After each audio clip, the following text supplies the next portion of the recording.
Maintenant qu'Elon Musk a fait élire Donald Trump 2 fois sur 3, qu'il a été récompensé pour ça,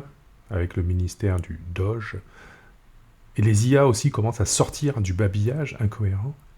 les sociétés qui vivent sur la génération de texte par entraînement, sur des grands jeux de données, vont regarder ça d'un œil intéressé parce que toutes ces données depuis 2008 vont permettre d'entraîner en vue de produire la seule chose qu'on peut imaginer, qu'ils puissent imaginer rentable, c'est des tweets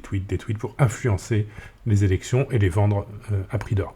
Donc depuis novembre, on ne peut plus empêcher ces propres tweets de servir de tels projets, donc j'ai décidé de supprimer mes tweets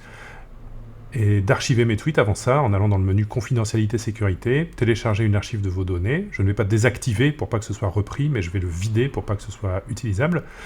On reçoit l'archive au bout de quelques jours, un fichier zip qu'on désarchive et qui contient tous les tweets, et même une interface de consultation. On glisse yourarchive.html dans un navigateur web, où on fait fichier ouvrir, et on se retrouve avec une interface où on peut parcourir nos tweets et même les chercher. Maintenant, pour supprimer,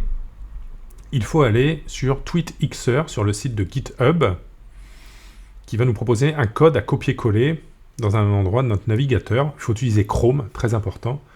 Donc on fait F12 depuis Twitter avec notre navigateur Chrome, et on vise l'onglet console et le petit double signe supérieur. On copie le wall script, on ne cherche pas à comprendre, on prend tout le texte, on le copie là, on appuie sur Entrée, et dans la petite fenêtre bleue, on fait Parcourir, on cherche le fichier tweetheaders.js dans le dossier data de notre archive Twitter.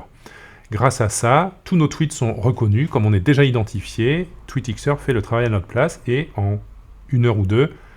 il n'y a plus aucun tweet à se mettre sous la dent pour entraîner des groupuscules fascistes à influencer des élections. On est donc tranquille, en paix, le temps que ça durera, et vous pouvez me retrouver sur Blue Sky.